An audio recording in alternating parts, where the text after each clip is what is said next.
Hey everyone, and welcome to this explainer. Today we're going to unpack the ultimate low-risk roadmap for successfully starting a business in 2026. We're doing this by combining highly pragmatic, lean startup methods with modern launch strategies. You know, that business idea that's been bouncing around in your head, the one maybe keeping you up at night? Well, this is how you finally get it out into the world, safely, effectively, and absolutely without losing your shirt in the process. Okay, let's dive right in and confront a pretty tough reality. Most new ventures sink before they ever really leave the harbor. And you know, this isn't usually about having a fundamentally bad idea. It's almost always about falling into entirely predictable traps. Understanding exactly what causes these shipwrecks sets the incredibly high stakes for why we need a validated strategy before stepping foot into the market. Since we've got a lot of ground to cover, here's our roadmap for today's explainer. Why small businesses fail, the lean startup solution, mastering the MVP, launching in 2026, and finally acquiring your first customers. Let's get to it. Section 1. Why small businesses fail. The reality of the market.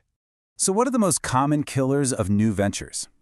So often entrepreneurs launch purely on enthusiasm rather than hard evidence, which leads to a total lack of market validation. Then you've got poor financial management where cash flow discipline is just weak. We also see the owner bottleneck. This is a big one. It's when a founder fails to delegate and tries to play every single instrument in the orchestra themselves, basically becoming the ceiling of their own company's growth.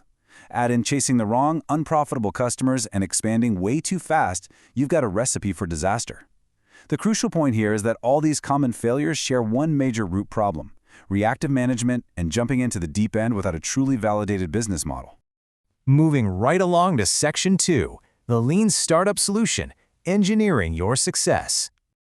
I absolutely love this quote from Eric Ries because it completely takes the pressure off. He says, startup success can be engineered by following the process, which means it can be learned, which means it can be taught.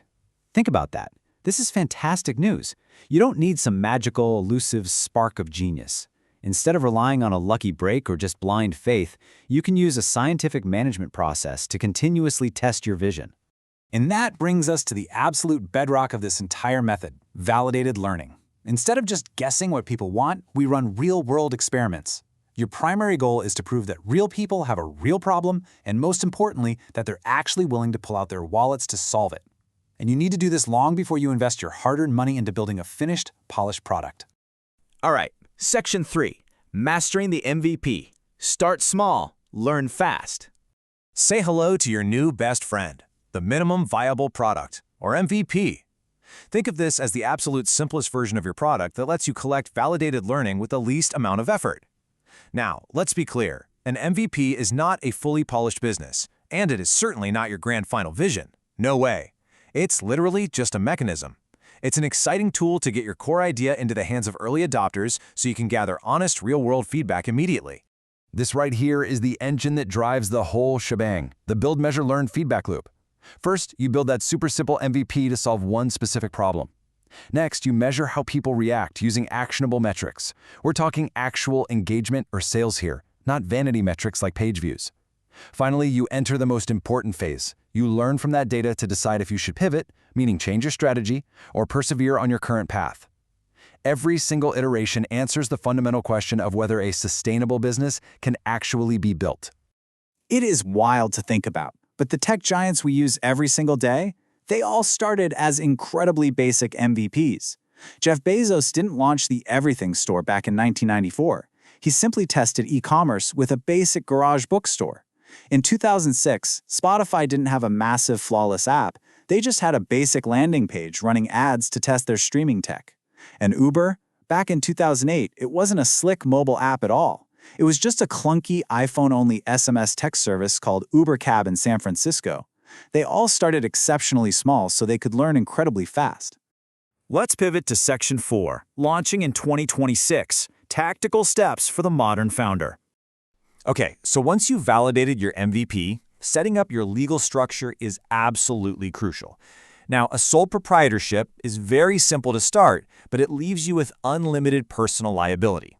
For most beginners in 2026, an LLC, a limited liability company, is going to be your most practical choice. It involves moderate setup complexity, sure, but crucially, it protects your personal assets from business debts and offers great tax flexibility as you grow.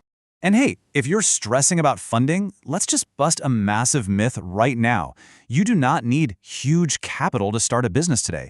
Service-based models like freelancing or product models like drop shipping and digital products allow you to launch an MVP on an absolute shoestring budget. We're talking $0 to maybe a few $100, with the very real potential to see your first revenue in just a matter of weeks. I mean, that is incredibly liberating. Next up, you need a digital home base. Today, your digital storefront is just as crucial as a physical brick-and-mortar shop. The great news? You don't need to be a coding wizard to build it. Modern website builders provide the perfect foundation. If you're building a content-heavy, scalable site, WordPress is phenomenal for your brand identity and SEO. Or, if you're selling physical products, Shopify really remains the industry standard for e-commerce. Finally, Section 5, Acquiring Your First Customers, the Engine of Growth. Getting those very first customers is the ultimate hurdle, right? It requires direct action and a cohesive strategy around $0 marketing. This is all about trading hustle for data early on. Start by tapping into your existing personal network. If you're a local business, absolutely claim and optimize your Google Business Profile. The local SEO benefits are massive. From there, use direct, highly personalized outreach to your ideal clients.